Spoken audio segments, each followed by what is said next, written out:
Bonsoir et bienvenue à tous à ce nouveau journal à l'édition dont sans plus tarder voici le sommaire face à la montée en flèche du prix de la farine de maïs à Lubumbashi. C'est plus qu'un soulagement pour les habitants des Lubumbashi. Plus des 230 tracts, soit 2500 tonnes des farines de maïs sont attendues dans les prochains jours. Ces lots des farines sont encore bloqués au niveau de la frontière des Kazungula.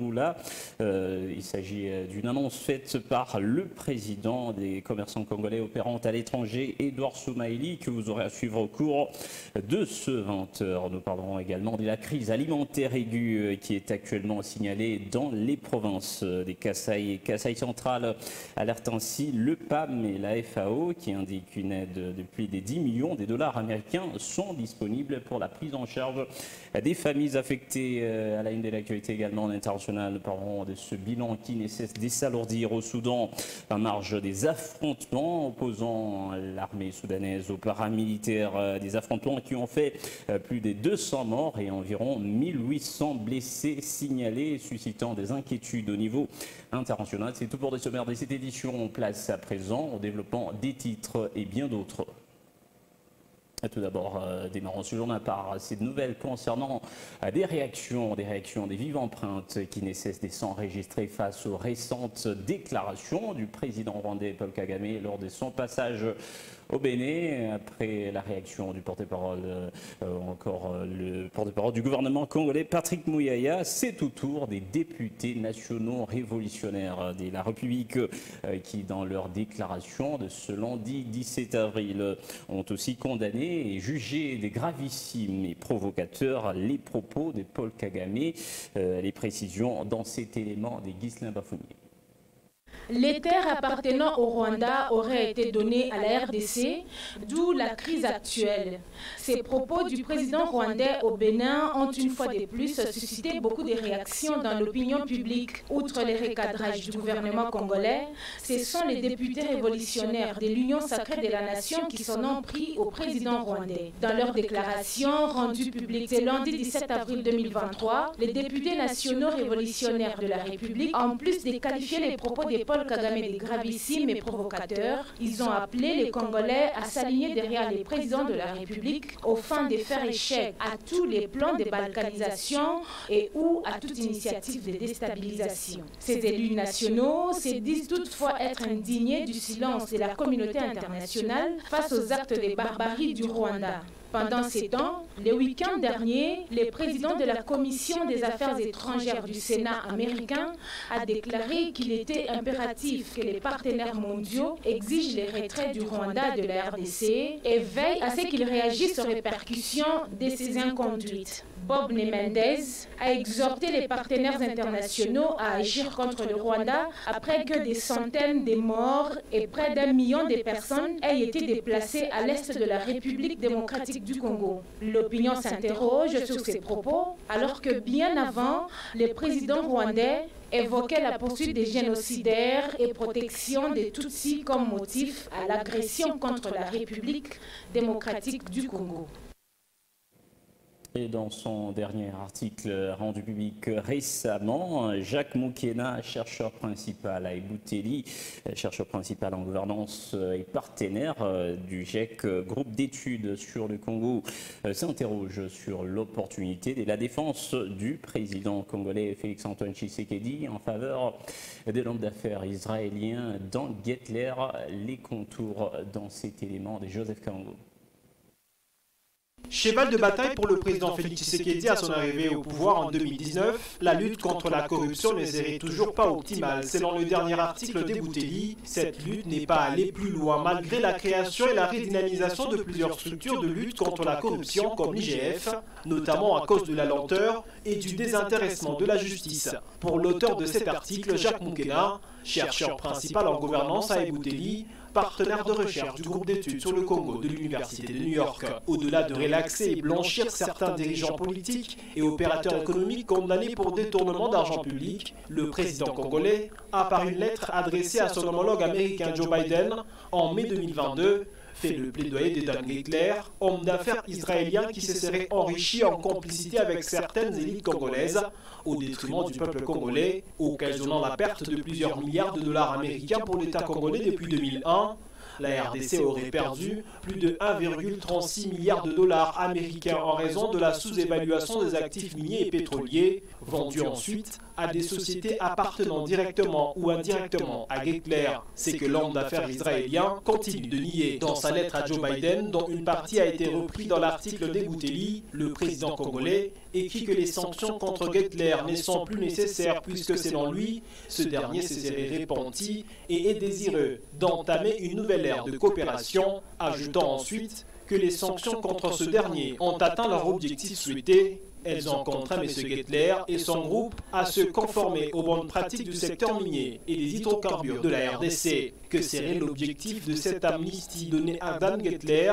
Pour Jacques Moukena, chercheur principal en gouvernance à Ebouteli, ce plaidoyer du président congolais torpille la lutte contre la corruption, proclamée en début de mandat par Félix Tshisekedi. En économie, depuis quelques mois, la RDC fait face à une pénurie de maïs sans précédent, alors que le pays dispose d'un immense potentiel agricole grâce à son climat tropical, ses terres fertiles et aussi une grande superficie des terres arables. L'insécurité alimentaire devra pousser les décideurs à repenser une bonne politique agricole. C'est une réflexion proposée par Chabra Kaila. La tendance du prix des sacs de maïs reste haussier dans plusieurs lieux de négoce. Comment faire baisser le prix des denrées alimentaires, s'interroge une opinion. Pour remédier à la pénurie de maïs en République démocratique du Congo, le gouvernement pourrait mettre en place une politique agricole axée sur la production et la transformation du maïs. Le gouvernement congolais pourrait encourager la production en offrant des subventions aux agriculteurs pour l'achat des semences et d'engrais de qualité, ainsi que pour la construction d'infrastructures de stockage et de transformation. La politique agricole n'est pas seulement l'apanage du gouvernement, mais aussi des entreprises, tant privées que publiques. Il y a quelques années, le gouvernement avait initié un plan d'action pour chaque entreprise d'avoir une politique agricole qui jusque-là reste une lettre morte. Nous ne sommes pas là, on revient. Les entreprises pourraient également être encouragées à investir dans la production et la transformation du maïs en offrant des incitations fiscales pour l'investissement dans l'agriculture et en créant un environnement favorable aux affaires. En ce qui concerne par exemple l'utilisation de la terre arable à RDC, le gouvernement pourrait promouvoir de pratiques agricoles durables en offrant des formations et des conseils aux agriculteurs sur les techniques agricoles à grande échelle, tout en offrant des engins et des outils nécessaires aux cultivateurs. Avec ces potentielles richesses naturelles de la RDC, le gouvernement congolais doit éviter de se tourner exclusivement vers l'extérieur pour répondre à ses besoins en maïs. La dépendance excessive à l'importation de maïs de pays voisins comme la Zambie peut entraîner une instabilité de prix et compromettre la sécurité alimentaire de la population dans les provinces. Le gouvernement doit mettre sur pied une bonne politique agricole pour réduire la dépendance aux importations et assurer la sécurité alimentaire de la population en République démocratique du Congo. Et c'est peut-être des soulagements pour les habitants de Lubumbashi face à la hausse vertigineuse du prix de la farine de maïs sur le marché louchois. Au total, plus de 230 tonnes, soit 2500, voilà, 230 tracts, soit 2500 tonnes des farines de maïs qui sont attendues dans les prochains jours. Ces lots des farines de maïs sont encore bloqués au niveau de la frontière des Kazungula, ainsi annoncé le président des commerçants congolais opérant à l'étranger, Edouard Soumaïli, qui était au micro de Marcel Kataya et Ghislain Bafounier. On l'écoute. Ce n'est pas un secret pour personne. Nous étions en Zambie avec les autorités. On a trouvé quand même une grande quantité. Et il y a aussi un lot qui vient de l'Afrique du Sud. Aujourd'hui, je pense qu'on va lâcher ça parce que en passant par la Zambie en transit, ces lots-là a été bloqués. C'est partout, hein? Même en Tanzanie, en Zambie elle-même, il y a crise aussi de la farine. Mais il se peut que chez nous, au Katanga, il y a les commerçants veulent Parce que la farine qui coûte aujourd'hui 100 000, c'était la farine d'avant-hier qui coûtait peut-être 50 000, mais d'un coup, il fait monter le prix. Mais cette année, c'est trop difficile parce que même la Zambie qui fournissait une petite quantité de la farine est aussi en crise. Mais souhaitons que d'ici là, il y a des tracts, 230 tracts au jour d'aujourd'hui qui traînent encore au niveau de la frontière qu'on appelle Kazungura. Parce que d'habitude, les commerçants utilisent cette frontière-là, Kazungura, c'est juste parce qu'il y a une bonne route. Il y a d'autres qui sont passés par Chirundu et qui sont déjà en Zambie. D'ici 2 jours, vous verrez que on ne promet jamais, on ne vous promet rien, mais on sait qu'il y a la farine. Nous qui étions avec les autorités, nous connaissons qu'il y a la farine. Même la farine qu'on a bloquée de l'entrée de la Zambie à Kazungura, parce qu'on devrait toujours escorter jusqu'à Kasumbalès. Nous attendons, parce que nous connaissons que la farine d'ici là, ça sera inondé. Parce que même le prix de la farine que vous dites, le prix va tomber de soi-même. Je sais que quand il y a abondance, vous verrez que la farine qui était à 100 000 doit tomber même à 40 000. Donc notre souhait, c'est avoir une grande quantité de la farine, afin que le peuple katangais qu'il mange suffisamment. L'information, c'est aussi la crise alimentaire aiguë qui est actuellement signalée dans les provinces du Kasaï et Kasaï central. Alerte ainsi le PAM et la FAO. Ces 2 agences des Nations Unies indiquent à travers un communiqué que cette situation serait due aux conflits armés des années précédentes ayant été à la base de cette instabilité économique. Un financement des plus des 10 millions de dollars est déjà disponible pour soulager tant soit peu les familles affectées. Il s'agit d'une aide venant du Royaume des Suèdes. Marcel Kataya nous en dit plus. C'est une nouvelle alerte faite récemment par le Programme alimentaire mondial, PAM, et l'Organisation des Nations Unies pour l'alimentation et l'agriculture, FAO. 46% de la population de la province du Kasaï et 41% du Kasaï central sont dans un état de crise alimentaire aiguë.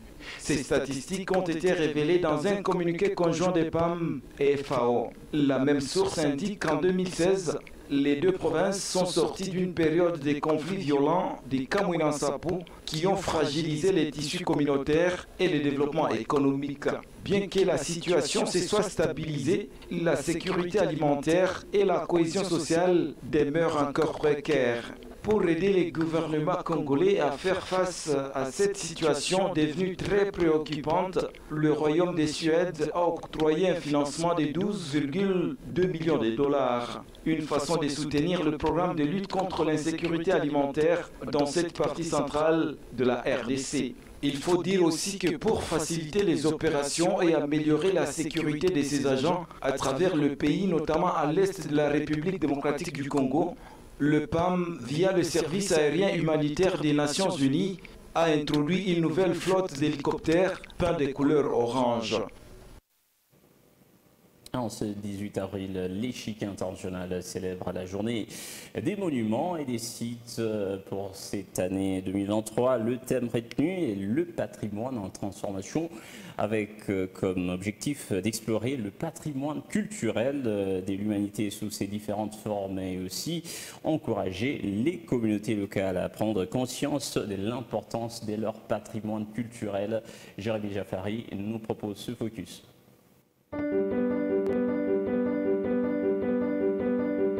6 jours, 18 avril 2023, la communauté internationale célèbre la journée des monuments et des sites. Depuis 1982, cette journée est une occasion unique accordée aux acteurs engagés dans la protection du patrimoine culturel du monde entier, de réfléchir autour des problèmes majeurs de gestion du patrimoine culturel. L'objectif principal de l'instauration de cette journée est d'explorer les patrimoines culturels de l'humanité sous ses différentes formes et d'encourager les communautés locales à prendre conscience de l'importance de leur patrimoine. La journée internationale des monuments et des sites permet de présenter la stratégie des montants démontrant le plein potentiel de la recherche et des pratiques liées au patrimoine qui offrent de voies résilientes au climat, tout en préconisant des transitions inclusives vers des avenirs à faible émission de carbone. Elle s'inscrit dans le plan scientifique triennal 2021-2024 du Conseil international des monuments et des sites. De manière générale, le patrimoine est un ensemble existant, souvent en grande partie ou en totalité hérité du passé, constitué de biens matériels ou immatériels que l'on peut observer, valorisés pour les générations futures. Il y a en effet de multiples types de patrimoine rencontrés dans le monde entier, notamment le patrimoine architectural, industriel, religieux, agricole, vernaculaire, maritime, culturel. Les sites du patrimoine mondial sont bien plus que ce que l'on pourrait croire. À titre illustratif, des centres urbains chargés d'histoire, monuments incarnant des expériences des générations passées, maisons ancestrales et points névralgiques de la biodiversité. Malheureusement, les menaces de sites naturels et culturels sont nombreuses. Selon l'UNESCO, 60% des forêts du patrimoine mondial sont menacées par des événements liés au changement climatique, tandis que les glacières d'un tiers de sites de ces patrimoines sont appelés à disparaître d'ici 2050. Il est à signaler qu'en cette date, le monde célèbre cette journée sous les thèmes patrimoine en transformation. Et la journée mondiale des monuments et des sites. Et cette occasion qui nous est offerte de jeter un coup d'œil sur des places mythiques ici à Lubumbashi. C'est plus notamment la place Moïse Tshombe, un lieu qui sert actuellement aux photographes d'exercer leur activité. Jérémy Jaffari et Forlan Tamboué étaient sur place.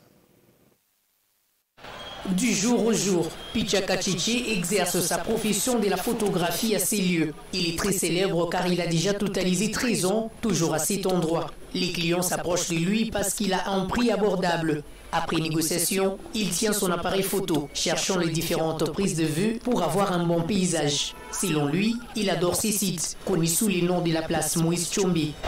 Oh, ici c'est vraiment impeccable. C'est un lieu là qui est devenu touristique depuis l'installation de ces monuments ici qui répondent de Moïse Tshombe.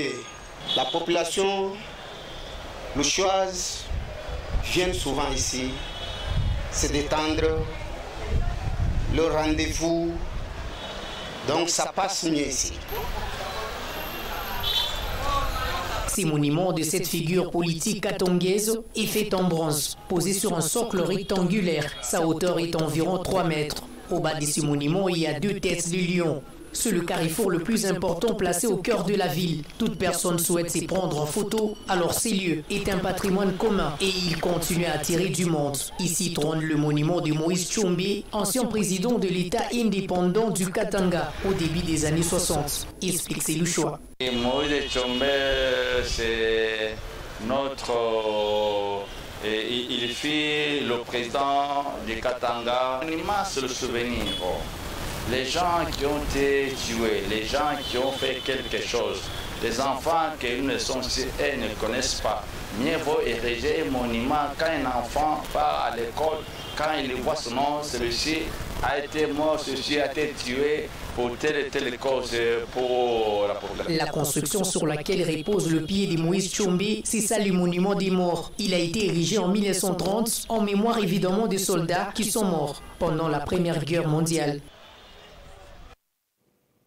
Et puis en économie, jusqu'au 31 décembre 2023, la taxe sur la valeur ajoutée en RDC ne sera plus perçue sur les produits de première nécessité, indique un communiqué de la primature signé par le Premier ministre Jean-Michel Sama-Lukonde. Et les précisions dans ses commentaires de Félix Monzé-Mujinga.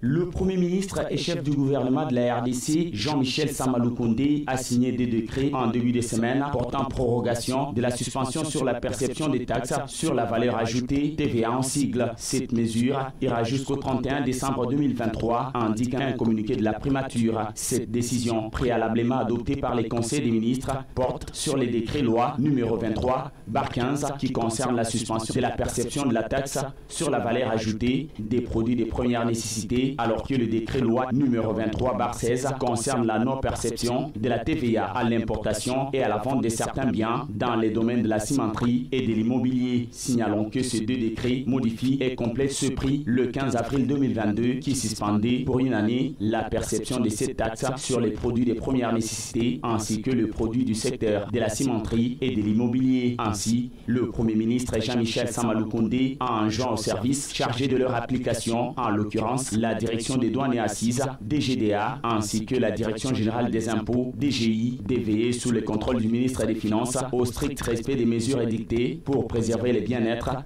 de la population. Pendant présent de cet incendie majeur qui s'est déclaré dans une maison d'un particulier à Likassi, plus précisément disons, au quartier Zout. Ici, malheureusement, la population n'a pas pu compter sur le camion anti-incendie pour maîtriser les flammes qui ont quasiment ravagé tout sur leur passage dans cette habitation. Les précisions dans ces images et commentaires. Provenus d'une source inconnue, les flammes ont fait un sacré ravage dans cette maison.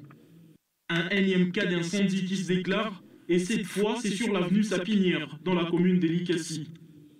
Dès la toiture jusqu'au pavement, tout est réduit en cendres. La cause non maîtrisée par les propriétaires de la maison, qui ont dû faire recours à une aide des voisins pour lutter contre les feux et limiter les dégâts. Nous étions dehors par derrière la maison et c'est les militaires qui nous a alertés qu'il y a un feu qui a commencé. Là devant, au salon, nous sommes venus pour intervenir. La fumée envahissait déjà toute la maison. Alors, on a rapidité, on a fait un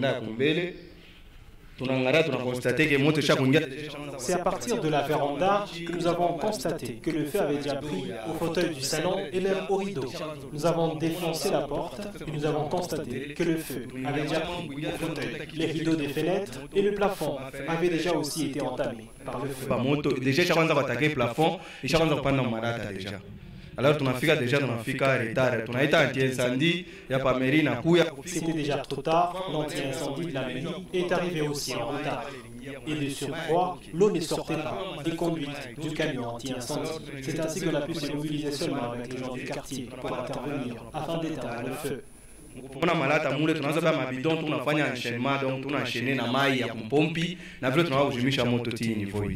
Les flammes se sont répandues dans plusieurs pièces et la plupart des objets touchés sont quasiment irrécupérables. Les incendies, des faits contre quoi la population de Likassi devra monter des stratégies pour éviter les grands dégâts dans les jours à venir. Et direction présent international pour parler de ce bilan qui ne cesse de s'alourdir au Soudan dans ces affrontements opposant l'armée soudanaise aux paramilitaires, des affrontements qui ont causé la mort, disons, de plus de 200 personnes et 1800 autres blessés. Il s'agit là d'une situation incontrôlée, même par la communauté internationale, d'autant plus que cette situation, même les diplomaties extérieures sont prises pour cible. Aline Chabani pour le point.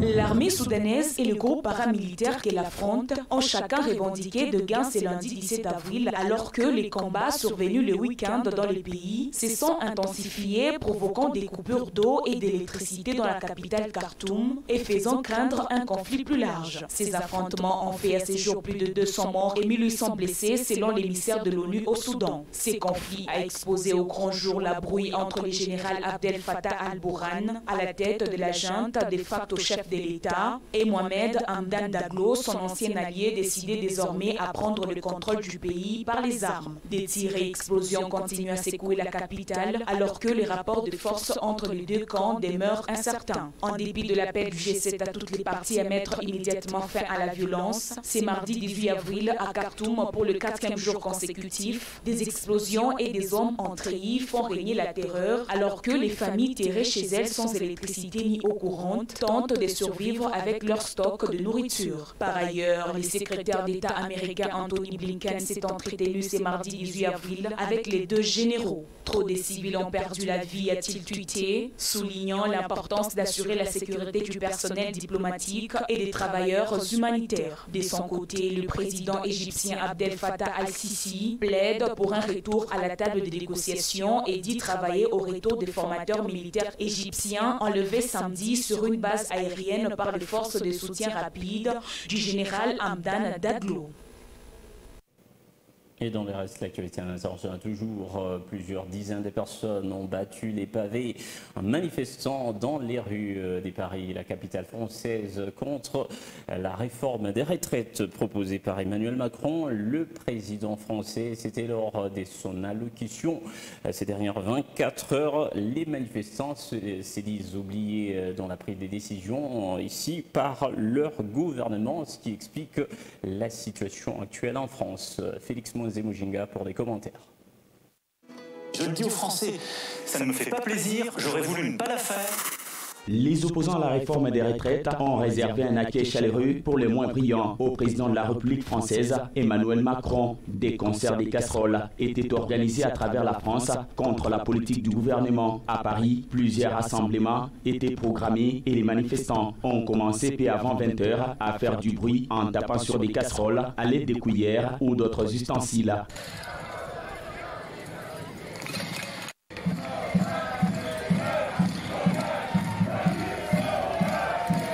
Plusieurs centaines de personnes se sont notamment réunies devant la mairie du 12e arrondissement. À 20 h, Macron va oser nous parler alors qu'il ne nous écoute pas depuis 3 mois. Scander les manifestants, c'est pour montrer que ça ne sert à rien de l'écouter. Le manifestant a boré de nombreux drapeaux des partis LFI, NPA, PCF ou encore EELB. Ce rassemblement a ensuite laissé la place à 3 manifestations sauvages, comptant au total quelques 2000 manifestants, indique la préfecture qui avait recensé en fin de soirée 16 faits de poubelle, tout est temps.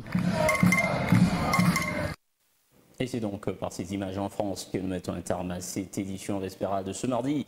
Mesdames, Messieurs, un immense remerciement de ce qui l'avait suivi. Les programmes se poursuivent sur nos antennes. Déjà tout à l'heure, vous allez suivre la page météorologique avec Enjoy Moudek. Et juste après, ça sera question d'actualité avec Yann Kimba, acteur politique de l'Union Sacrée. Nous parlerons de ce renforcement des ossatures côté opposition et côté majorité. Question d'actualité, et c'est tout de suite.